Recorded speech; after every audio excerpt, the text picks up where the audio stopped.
नमस्ते दर्शक मित्रहरूलाई एभरेस्ट एसडीमा हार्दिक स्वागत छ। आज म तपाईहरुलाई फोटोशपबाट युट्युब थम्बनेल कसरी बनाउने उहाँलाई देखाउन गइरहेको छु। यो विशेष गरेर युट्युबरहरूलाई काम लाग्छ र यो चाहिँ फोटोशपबाट कसरी गर्न सकिन्छ भनेर म तपाईहरुलाई देखाउन गइरहेको छु। सर्वप्रथम हामीले क्रिएटथुम्ब क्लिक गर्नुपर्ने हुन्छ। यहाँ हामीले चाहिँ यो चाहिँ 1280 बाइ 70 को यसलाई हामीले छान्न पनि सक्छौं। फोटोमा क्लिक गरिसकेपछि हामीले यसलाई छान्न सक्छौं र यो छान्दाखेरि चाहिँ यसको मैले चाहिँ यसको ब्याकग्राउन्ड कलर चाहिँ यसलाई म सकेसम्म व्हाइटमा राख्न चाहन्छु र त्यसपछि यसलाई यो चाहिँ युट्युबको साइज अनुसार थम्बनेल साइज अनुसार 1280 र 720 पिक्सलमा राख्दा पनि लेख्दा पनि हुन्छ, यहाँबाट चुज गर्दा पनि हुन्छ। र त्यसपछि गएर यसलाई चाहिँ हामीले क्रिएटमा क्लिक गर्दिन्छौं र त्यसपछि अब यहाँ चाहिँ हाम्रो फाइल खुल्छ। यो भनेको युट्युबको थम्बनेल साइजको चाहिँ यो फाइल खुलेको छ। अब हामीले यसमा कलर लगाउनु हुन्छ। त्यसको लागि म यसको लागि हल्का रातो खालको कलर चाहन्छु र त्यसपछि गएर हामीले यसमा यो टुलमा क्लिक गर्छौं, रेक्टेंगल टुलमा, र त्यसपछि यो रेक्टेंगल टुलमा क्लिक गरेर बोर्डर तान्न गइरहेको छु।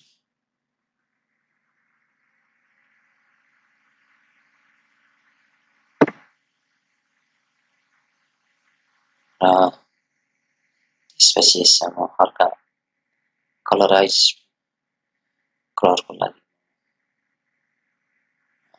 गइरहेको छु।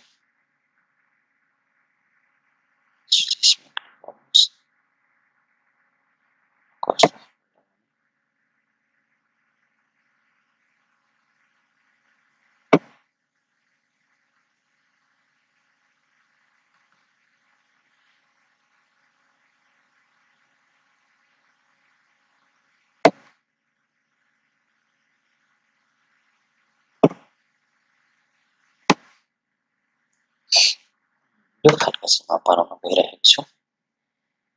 त्यसपछि अब यसलाई खोल्छु र अब यहाँ योभन्दा अगाडिको भिडियोमा मैले तपाईहरुलाई यहाँ कसरी फोटोहरु ल्याउने भनेर सिकाइसकेको छु।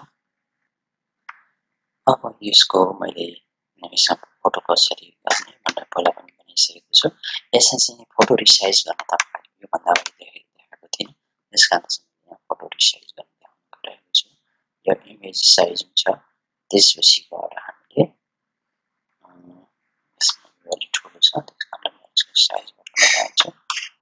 यसको साइज लगभग 7 मा राखिदिन्छु। त्यसपछि ओके गरिदिन्छु। अब यो चाहिँ फोटोको साइज फोटो। अब त्यसपछि हामीले सिलेक्ट गर्छौं र त्यसपछि यो टुलमा गएर हामीले यहाँ चाहिँ सिलेक्ट टुलमा क्लिक गर्छौं।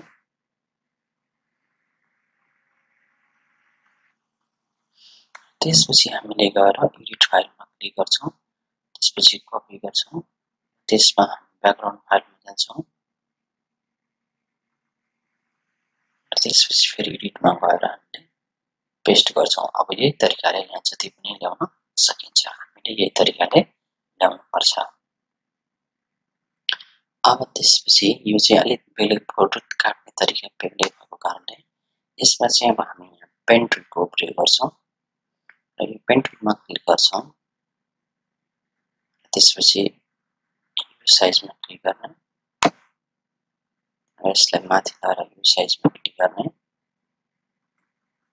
र फेरि यो साइजमा क्लिक गर्ने गरिसक्यौं र त्यसपछि यहाँ गएर मुभ टुलमा क्लिक गर्छौं र मुभ टुलमा क्लिक गरेर चाहिँ हामी यहाँ यो फोटोलाई यसरी यहाँ साइड बाइ साइडमा राख्छौं। यो चाहिँ एउटा ब्यानर छ, यो ब्यानरलाई यहाँ राखिदिन्छौं र त्यसपछि गएर यो फोटोको काम छैन, यसलाई हटाइदिन्छु। यस र त्यसपछि गएर यो यहाँनिर राखिदिन्छु।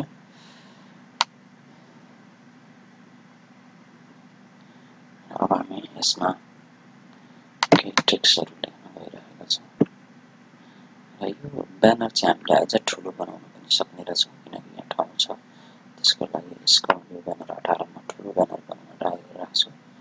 यसलाई हटाइदिन्छु र त्यसपछि गएर म यहाँ फाइलमा क्लिक गर्छु, क्लिक गरौँ र त्यसपछि गएर एक्सपोर्ट फाइलमा क्लिक गरिसकेपछि यसमा क्लिक गर्दा र त्यसपछि गएर यहाँ हाम्रो चाहिँ सेभमा क्लिक गरौँ।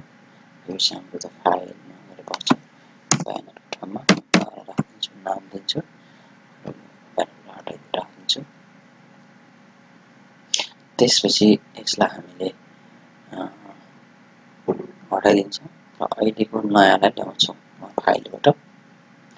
त्यसपछि फाइलमा गएर हामीले नयाँ ल्याउँछौँ। अहिले फाइलमा दिइसकेको छ,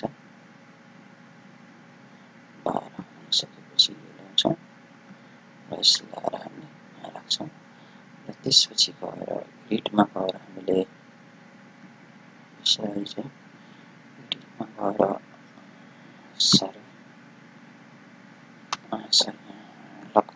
लकडाउन गर्नु हुन्छ र त्यसपछि एडिटमा गएर हामीले कपी गर्छौँ र ब्याकग्राउन्ड फाइलमा गएर हामीले एडिटमा गएर पेस्ट गर्छौँ। त्यसपछि टुलमा छ, त्यसरी चाहिँ हामीले राख्छौँ र चाहिँ अब हामीले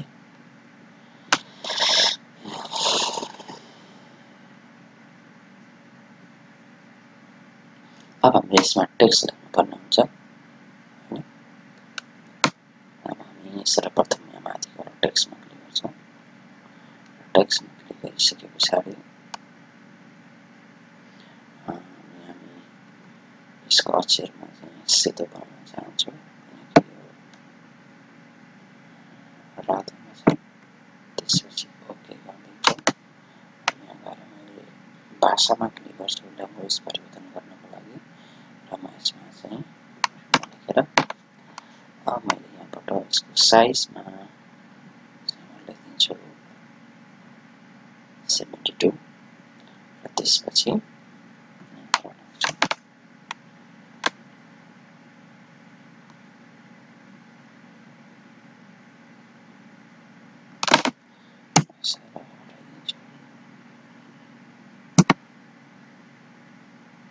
सुरुमा इङ्ग्लिसमा लेख्नु।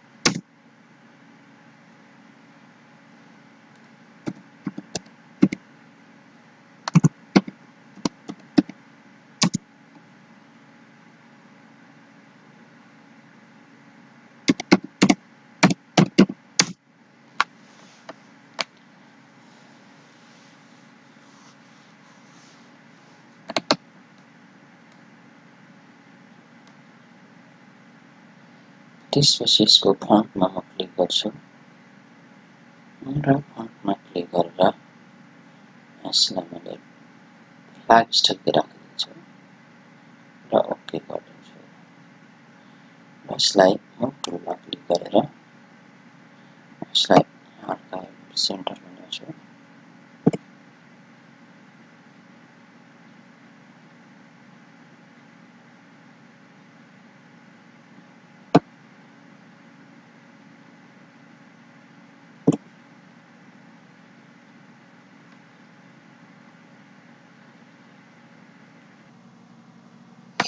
अब हामीले यहाँ ब्यानर बनाइसकेका छौं। अब यो ब्यानरलाई चाहिँ हामीले यसलाई हामीले डाउनलोड गर्नुपर्ने हुन्छ सब फाइलमा सेभ गर्नुपर्ने हुन्छ त्यसपछि गएर हामी एक्सपोर्ट फाइलमा क्लिक गर्छौं र त्यसपछि गएर यसमा क्लिक गर्छौं र त्यसपछि गएर हामीले यो png मा हामीले क्लिक गर्छौं png मा सेभ गर्नुपर्ने हुन्छ र त्यसपछि गएर हामीले यहाँ सेभ फाइल लेख्छौं र त्यसपछि गएर यहाँ चाहिँ हामीले